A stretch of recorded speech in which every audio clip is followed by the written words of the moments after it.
It's the Real Estate Podcast, brought to you by ANZ Home Loans for financial well-beings. Hey, welcome back to the Real Estate Breakfast for our non-stop marathon, all the way around our 2025 year of real estate, breaking down for you the Australian property market.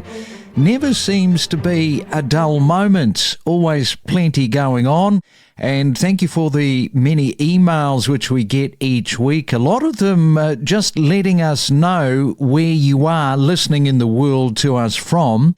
Good morning to you, Dean, in Los Angeles. You wrote in and said that after 10 years, you're going to be moving back to your hometown in Perth.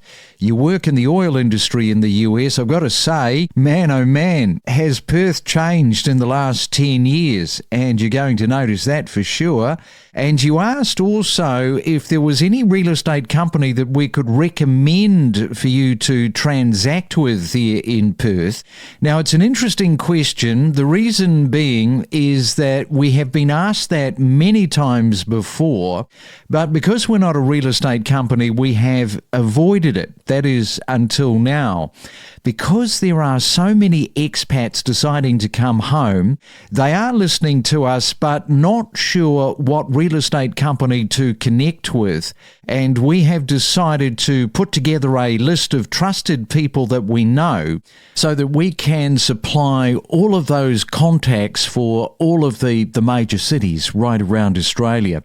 Also with our list, we have buyers agents who we can recommend to you. Now, you might be an investor offshore wanting to buy a property remotely, so we can help with that as well. And we have people, of course, in Australia asking the same question. So if you are in that position of requiring help, you can email us, myrealestatepodcast@gmail.com, and we will connect you with the right people. Well, a Saturday morning has rocked into town. It's another weekend. It is May the 24th as we say good morning to Anthony Landau, the Managing Director of Equilibria Finance. Good morning, Craig. Great to be here, mate. And just on that, of course, we are more than happy to help anyone looking for assistance with their mortgages in Sydney. We're at the back end of a wild and woolly week of weather on the East Coast as well, but great to be here. Yes, if anybody is looking for a mortgage broker in Sydney, we will be passing your details on there, Anthony. After an extended period of high cash rates placing pressure on borrowers, we have finally seen some relief this week. The cash rate dropping from 4.35% to 3.85%. But what does this shift actually mean for mortgage holders, new buyers, and of course the broader housing market? Perhaps first off, Anthony, can you give us a little bit of a snapshot of how the interest rates have moved recently and where they might be headed? Yeah, thanks, Craig. All the talk this week's been about interest rates. It was back in November 2020 that interest rates hit the low of 10 basis points. They remained there until April 2022, then subsequently increased rapidly through that period of climbing house prices as well. We finally got our first cash rate relief back in February 25. And of course, this week, the cash rate was brought down to 3.85% from that high a couple of months ago of 4.35%. I think we've got another one or two rate cuts in us this calendar year to bring us down to under 3.5%, maybe in the mid to low threes with the cash rate before the end of the calendar year. Yes, because I was talking with Nicola Powell from Domain a few days ago. Our expectations, I think that we are going to see more rate cuts coming through. I think we're predicting one to occur in August, another one to occur in November. So I think this is obviously good news for mortgage holders, good news for those who want to purchase a property. Yeah, that's pretty consistent with my view, I guess, 2 rate cuts. I think August does make sense and then one later in the year. The markets have factored in a little bit more. Some of the banks are saying a bit more, but I'm comfortable thinking 2 feels about right for where the economy's at and what's on the radar. Now, I know that you like to sort of try and almost get inside the governor's head and work out what she is doing at the RBA. So I'm going to ask you this question. What downside risks is the RBA governor watching closely for right now? Yeah, well, as you know, in my spare time, I like to read the RBA governor's meeting notes. So there we go. But yeah, look, interpreting those notes, I think what we've seen is a shift in her language. In the past sort of 12 months, a lot of it's been around the domestic economy, creating a lot of those inflationary risks. But our equity markets have settled down, the economy is settling down, consumer confidence is quite strong still. So her language has shifted to the downside risk very much now being around the global economy. What's going to happen with these tariffs? What's the impact going to be on the dollar? Are we going to get an economic slowdown? The governor's language has shifted from the domestic economy driving inflation to some of the downside risk around the global economy on our economy as a whole. And she's taking a cautionary approach around that rather than the domestic economy. And she's seeing that as the downside risk going forward into the next 6 to 12 months. Yes, Michelle Bullock, it would be fair to say, and I don't know what your thoughts are with regard to this, but she came in as the governor at a pretty testy time. You know, it wasn't an easy takeover, and I think she's probably handled and equipped herself, particularly in these conferences, pretty well. She tends to have a little bit of a sense of humour, which I think you've got to have. Yeah, look, I think she's communicating well. I think we are seeing a bit of a shift in the RBA, and they're going to a more reactionary in response to the data type approach as distinct from maybe foreseeing and setting monetary policy. I'm sort of seeing that little bit of a shift. They're waiting for the inflationary data. They're waiting for what's been happening and making decisions around that, whereas in the past maybe they've been a little bit more visionary around where their monetary policy settings might sit. There's a lot more political pressure now, a lot more pressure coming from the media, but she's communicating well. It's really, really important we maintain that independence of the RBA, though. Well, looks like Michelle Bullock got a double thumbs up this morning, and we will come back and talk more about the rate cut after this. Every morning from 6 a.m, we bring you the latest real estate news with diverse perspectives from leading industry experts. We deliver the most property podcasts across Australia every week. You're pretty hot on sort of being committed to mentoring talent there at Barry Plant.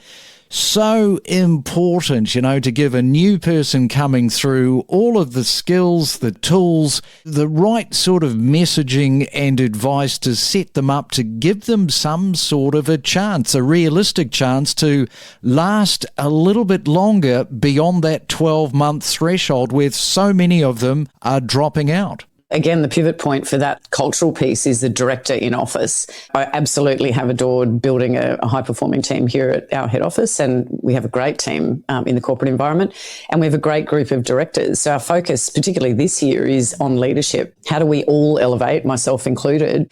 I don't believe that good culture is separate to high performance. I think that if you're performing well as a team, that is job satisfaction. So I don't think, I think culture is all about high performance as well, creating job satisfaction, helping people reach limits that perhaps they never believed that they could. That's the real joy. And of course, that's where you get great outcomes as well, because if my people feel safe, if our directors' people feel safe, and they're then going to show up their very best for the end customer.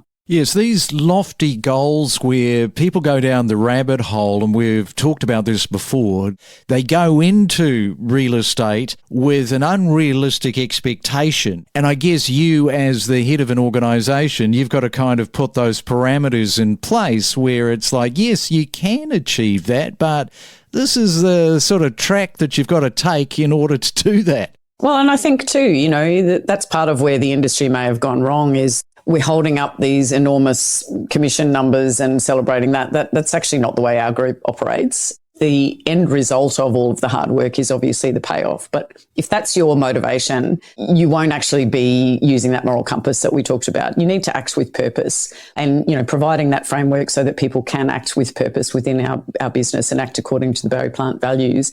And again, outcomes assured, we all like to make a good living. That's fine. But if that's your motivation, your chances of actually getting there and building a sustainable business are wrong. From the emotion of property The economic inflation, managing your expectations, lack of stock, price growth, construction appetite, days on the market. Stay informed with us and know your property. And it is a Real Estate Saturday. Hope you've got a great weekend planned. We are talking about these rate cuts and how they're affecting current mortgage holders. I think, Anthony, we should take a look at the lenders and what they're currently doing in terms of passing on the savings to the punters. Yeah, good news is most of the lenders have passed the rate cuts on. They did that almost immediately. There are some lenders, smaller lenders, some of the lenders who might have been running some lower rates over the last month or so that haven't cut their rates. So keep an eye out on that. They tend to be the smaller banks, community banks, building societies. Take a look at them. Ask them what they're doing, but most of the providers have passed those rate cuts on pretty much straight away. Some of it doesn't come into effect for a couple of weeks after their announcement. Ask your mortgage broker, talk to your bank about that, but most of them have passed it on, except some of those smaller ones, as I said. And of course, Anthony will always tell you to shop around for the best possible rate. And for new buyers, let's have a look at borrowing capacity and also the confidence. Two big things when people are looking to borrow. They are, and just to touch on that shopping around, a 25 basis point drop on a $500,000 loan is $80 a month. So if we get 2, 3 or 4 of them, it's not insignificant. So yeah, keep an eye on what your provider's doing. In terms of new buyers, this is interesting because we're seeing some government policy that potentially is going to stimulate demand. Rates coming down tends to increase borrowers' capacity. What I mean by that is they can essentially borrow more. 25 basis point rate cut might mean they can borrow, depending on circumstance, another $20,000. You get 2 of them, might be $40,000. You get 3 of them, you're starting to borrow an extra $50,000, $60,000, which gives you more money essentially to go to market with. The other thing it does is it impacts sentiment. It gives borrowers confidence around what they're looking at doing and where interest rates are trending and the way they're going. So for borrowers looking to get in the market, that's good news. They can essentially borrow more. Their repayments are coming down. What it does do, though, is potentially stimulate demand, which can either hold prices where they are or increase prices. It's a tricky path to navigate because some of the government policy as well is around helping first home buyers get into the market. There's a couple of factors that could see demand for housing go up, and in some pockets it might mean we start seeing increased demand, increased prices in concert with increased borrowing capacity in some of those government initiatives. All right, well, we've always got something to talk about when it comes to rate cuts. 2 more, I think you are right, along with Nicola for 2025. Enjoy your weekend, get the surfboard out, catch you back soon. Thanks very much, Craig, and have a great week, everyone. Explore new property destinations where you could live with exclusive interviews covering real estate news and market insights. I think certainly here in Brisbane, where we've got a market that continues to be undersupplied with very low listing volumes compared to our historical average. Yeah, I've seen these headlines. Buyers are back to borrowing big. I get a little bit nervous when I see some of these headlines because with interest rates dropping, many potential home buyers are pushing to borrow the maximum they're allowed. This renewed confidence, as you're talking about, is prompting people to stretch themselves financially. It pays to just think about these things. It certainly does, and I think that it's important to also highlight the fact that borrowers are being assessed at a much higher capacity than their true affordability,